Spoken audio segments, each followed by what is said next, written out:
There's an exercise I think I made up. I'm sure it's been done before. I made a video of it recently. It's triplets. This is the main hunk of the riff. I'm going to start crazy slow, and then I'll kind of add some tempo.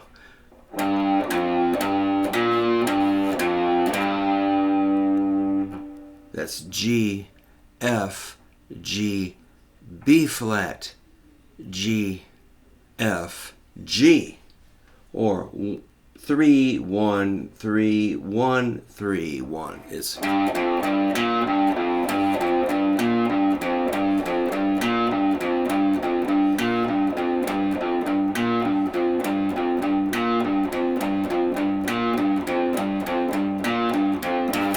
I think it's important to try alternate picking. Some of my students, I'm listening to them play, and I'll look over, I can see them doing the downstroke.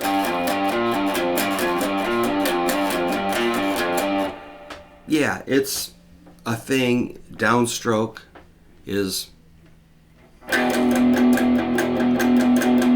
of that consistent punching quality. Very cool. But for this skill, you're going to want to do alternate picking. Now, a lot of my students will try to play up here. I'm like, no. You got to go back by the bridge. In my school, that's what I teach.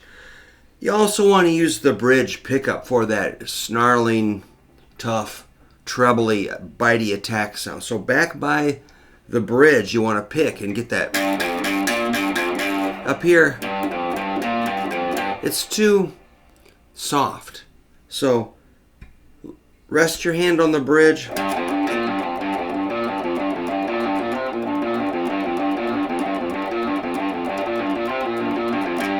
So it's kind of like metal boot camp. There's a variation I have in there. So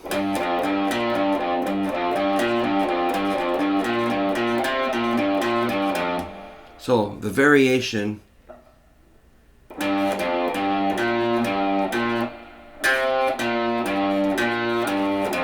I add a C in there. Another reason you want your hand back here is if you have high gain and a little bit of volume, it's just going to feed back. So when your hand is here, you can go forward and mute the strings slightly and control your feedback. Otherwise, it's just a screeching mess. If your hand is up here and it starts to feed back, you're like, what do I do? Golly jeepers, I'm not sure. While here, you got your breaks. So it's really important. My students really don't listen to me on that at all. That's okay. Keeps them coming back for more.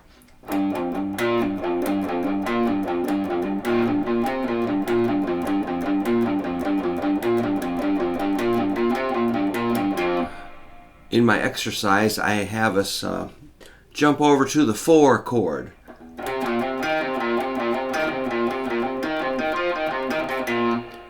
Just one string over. That's the C. Same thing on the 5th string. 5th and 4th strings. Then we go back to the root, back where we started. Now, here's a variation. Well, we go to the 5. Check it out. Typically, that's typical stuff.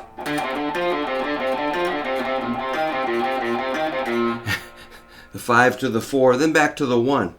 But you can always tinker with it. What if you did 5 4 5 4 5 4 5 4 1? So it'd be.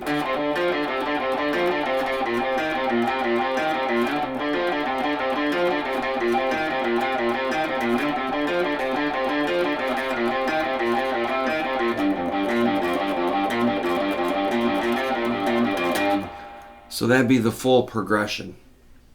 If you want. I mean, you can definitely change this any way you want. I hope you do.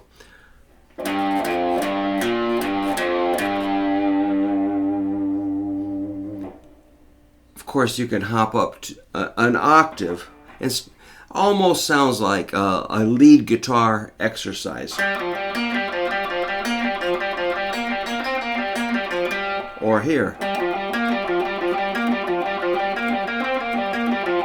or here.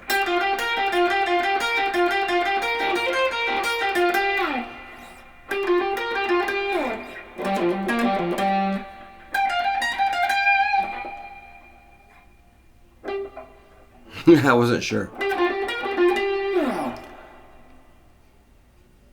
That's almost ruling the whole neck. How about open G string? So yeah, that's kind of like almost like an intelligence score. How many positions can you play this in? If you can only play it in one, like okay, fine. But if you play it in two positions, that's better. Or three, or the full neck. I'm sure I missed one or two. So that's what I've been teaching my students this week. Dropped my pick. No problem. Let's try a different one. Then I had the variation with the harmony, which sounds pretty wicked when you combine them. So my intention for this exercise, I'll probably put this in my new book when I get around to focusing on that. I kind of lost a bunch of files because I switched computers, so hopefully I can recover the other examples. I have a whole bunch of them in progress or done. But let's say we did the harmony, which you might remember from that other video. I was kind of crazed that day, a little hyped up. I do suffer from extreme excitement about music, rock and roll, and life. Sometimes I get a little silly. All right, guilty as charged. This variation or harmony, this sounds kind of abstract. So I'm just doing the minor third. The minor third of G is B flat, and the third of F is A. So instead of going, I'm going, very cool. And then the B flat, the third of that is D. So then the C, I think I'm going to make it a minor, so that's going to be a E flat. So really it's, check that out. 6, 5, 6, 5, 6, 5, 6, 5, 6, 5, 6, 5. A lot. At least it's not 6, 7.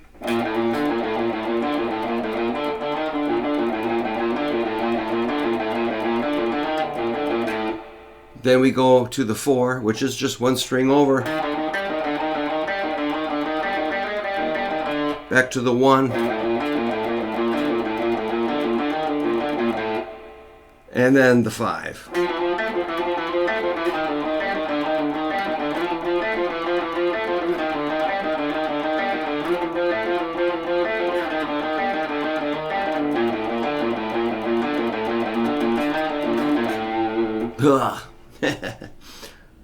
Wow, it's kind of hard to maintain. It's kind of like you're riding a unicycle or something. You just want to keep your momentum going. You don't want to fall. You got to keep moving.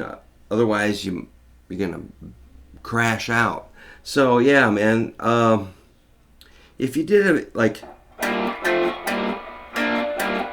in harmony, oops.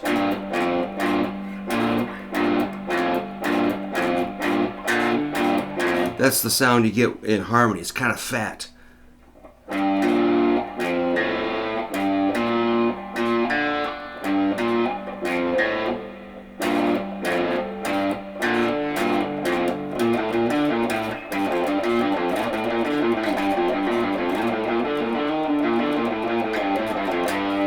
Eventually, you can, if you like the triplets, which I do, you can start to,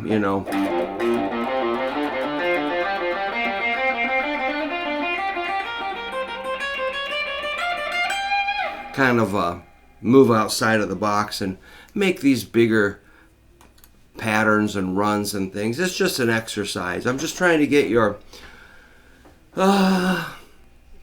picking with your picking hand and your fretting, coordinated, and finding that pulse. And remember, triplets are like, you could go 1 triplet, 2 triplet, 3 triplet, 4 triplet. For every quarter note, you're going to hit 3 notes. Or you can just go triplet, triplet, triplet, triplet, 1, 2, 3, 1, 2, 3, 1, 2, 3, 1, 2, 3. Oh no, I've become my elementary music teacher, Mrs. Olson. For shame, for shame. She made me hate music. Now I'm doing it to other people. No, I'm trying to have fun. I mean, just had a scowl. I'll have to show you the picture I drew of her. It's absolutely terrifying. All right, man. So let me know if you want a guitar profile of this song. It does have a funny name. It does have that kind of spinning quality, so I named it Tilt-A-Whirl. Made me hurl. That's it. Okay. It's supposed to be funny. Man, I'm not really growing up yet. I'm still have that juvenile humor. I'm sorry. But anyway, keep working on your triplets, and